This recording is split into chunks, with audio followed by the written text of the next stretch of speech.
caruur badan buu haystay, Ilaahay siiyey caafimaad taama ayuu Ilaahay siiyey, laakiin waa la imtixaanay.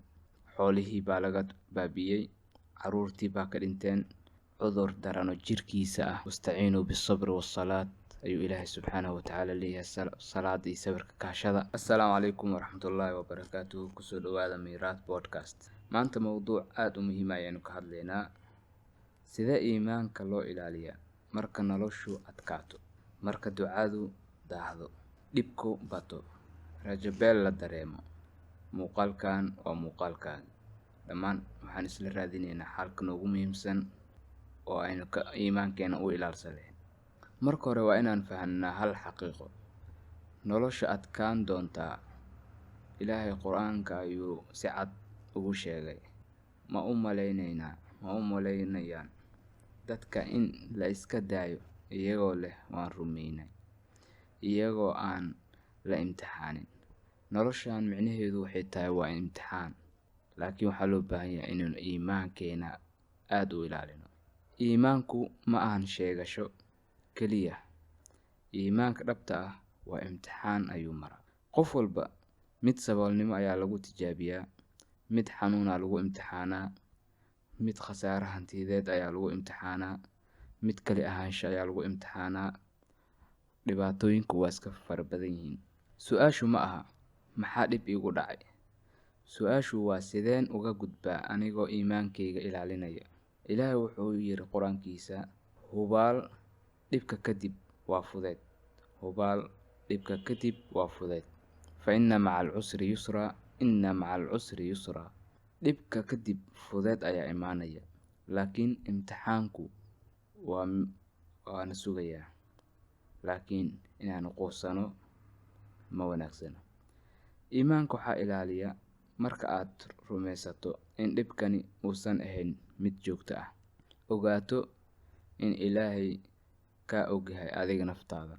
Hal qiso aad u muhiim ah oona ku ogaan karno sabarka iyo iimaanka inuu yahay midka dhibka looga gudbo. Qisada aan soo qaadanayno waa qisadii Nabi Ayuub calayhi salaam. Qiso aad u cajiib ah. Nabi Ayuub intii aanan imtixaan ku dhicin wuxuu ahaa qof hodan ah, caruur badan buu haystay, Ilaahay siiyey caafimaad taama ayuu Ilaahay siiyey, laakiin waa la imtixaanay. xoolihii baa laga baabiyey, caruurtii baa ka dhinteen, cudur darano jirkiisa ah ayaa Nabi Ayuub calayhi salaam lagu imtixaanay. Sanado badan ayuu la xanuunsanaa xanuunkaas, ilaa 18 sano, laakiin weligiisa kama caban cudurkaas ku dhacay, bal mar walba waa u shukrin naqay. Sababtoo ah nimcooyin tiro badan ayuu Ilaahay siiyey ka hor intuusan xanuunsanin. Marnaba iimaankiisu ma uusan daciifin. Nabi Ayuub calayhi salaam kaliya ducadiisu waxay ahayd: Ilaahayow dhib baa i taabtay, adiguna waxaad tahay naxariis badane. Si wanaagsan ayuu Ilaahay u baryay. Kadibna Ilaahay ducadii wuu ka aqbalay, waxaana laga dulqaaday dhibaatadii iyo cudurkii. Waxaa la siiyey awlaad ka fiican. Waxaa la siiyey hanti tiro badan. Nabi Ayuub calayhi salaam waxaynu ka baranaynaa qisadiisa sabarka, iimaanka, alla tala saarashada, inuu qofka ka dhigayso mid aanan quusanin, noloshiisana ay mar kale iyo dib ay isku hagaajinayso. Laakiin as-sabr, wastaciinuu bisabri wassalaat ayuu Ilaahay subxaanahu watacaala leeyahay, salaada iyo sabirka kaashada. Waxa dhibka loogu gudbo xaaladdu maanta lagu jiro, fitanka, dhibaatada oo iska badatay, waxa kaliya loogu gudbi karaa waa iimaan, waa salaad, iyo waxaa loogu gudbi karaa sabarka. Marnaba ducada ha joojin, xitaa marka ay daahdo. Ilaahay wuxuu leeyahay barya, waan idin jawaabi doonaa.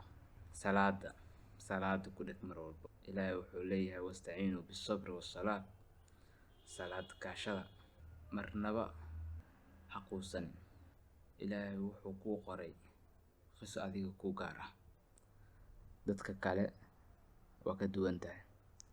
Ilaahay qofna kama saaro wax ka badan awoodiisa. Waxa kaliya lagu imtixaanayo waa awood inta aad awoodid. xusuusnow inaad mar walbo laga baxayo. Ducadana joogtay istighfaarta aad u badso, dhammaanteen wayna anfacaysaa. haddii aad maanta murugo ku jirto, haddii aad dareemayso in ilaahay kaa fog yahay, taasi waa shaydaan xoogaa kugu hadlaya oo wuxuu leeyahay mana ahan wax xaqiiqo ah. Ilaahay wuu ku arkaa, ilaahay wuu ku maqlaa, ilaahayna weligiis kuguma ilaabin. Iimaankaaga ha ka tagin, xitaa haddii wax walba kaa tagaan. Halkani waa Miirath Podcast, dhaxalka aan reebeyno. Mowduucan aan maanta ka hadalnay muhiimadiisu waxay tahay inaan iimaankeena ilaalsano xilliga dhibaatada aynu ku jirno, si aan uga gudubno.